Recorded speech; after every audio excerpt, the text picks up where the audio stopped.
Take the time to get outside with the Adirondack Bard.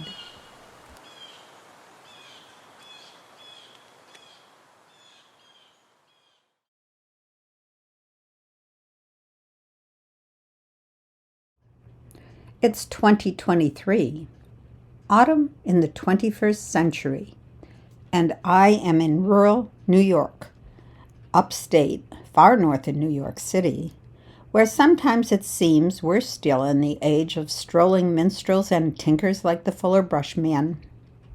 Only occasionally do visitors come by, on rare occasions to take the census or search for souls to join a church.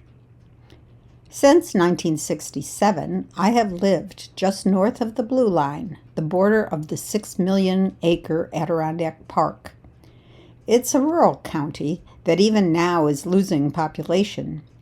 Frequently, I travel up south to the higher elevations, to the tourist region of the Adirondack Mountains, to hike or paddle or visit the village of Lake Placid.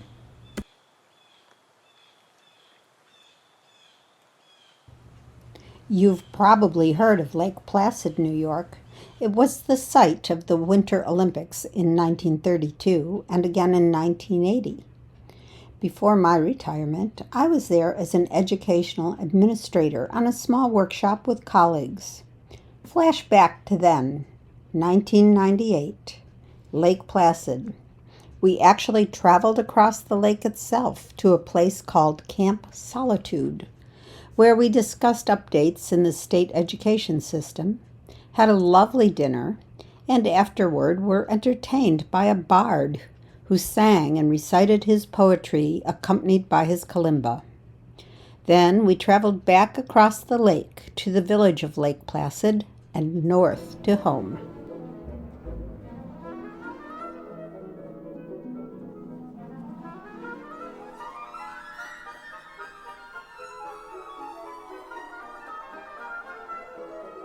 Flash forward to October 14, 2023, 25 years later. I'm home for the afternoon, enjoying the gorgeous autumn colors. A man stops by to campaign for Robert F. Kennedy Jr. for president in 2024. We talk a bit, then he waits while I go in the house to retrieve from the house a printout on mending the political division in our country. As I come outside, he's on the walkway. I hear his kalimba and invite him to the deck to enjoy the view as he plays. Hear what ensues. Hi, so this is my friend who's here to show us what beautiful music can be made by our river, the St. Regis.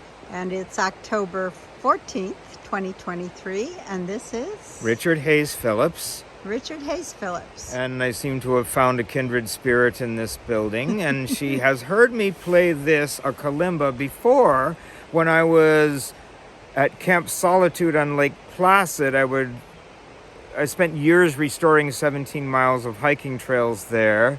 And Jay would feed me and house me at night. And if he had dinner guests, I would entertain them. And that's funny to hear today. Well, the first time I ever saw a kalimba, it was this guy at Camp Solitude, and of course that turned out to be me.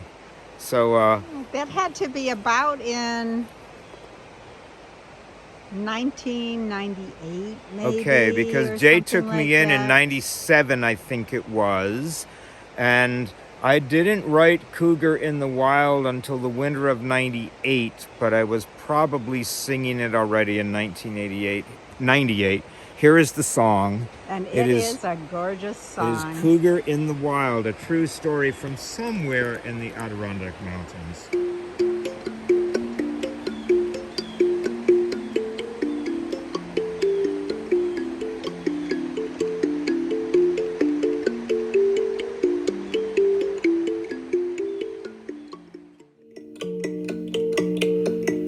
I saw a cougar in the wild, he did not know I saw. I stood excited as a child, watching him in awe.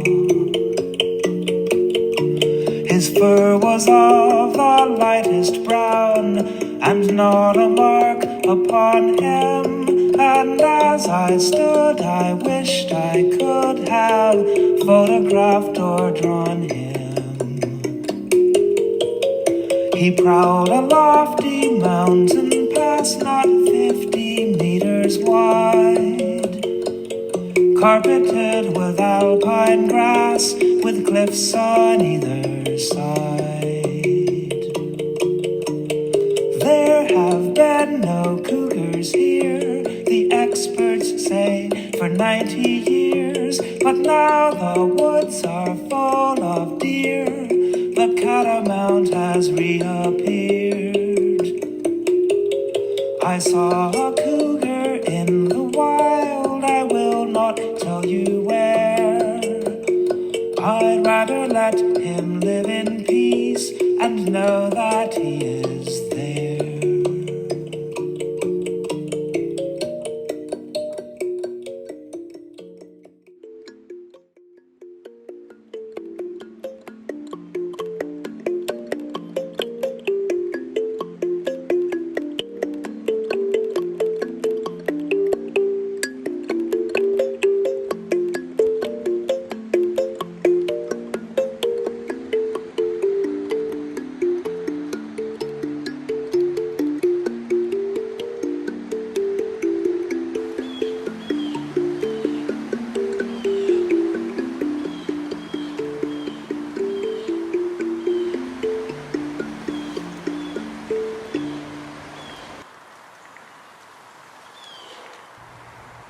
I never expected to see the bard again, nor hear his kalimba, and I certainly hope someday to see a cougar in the wild.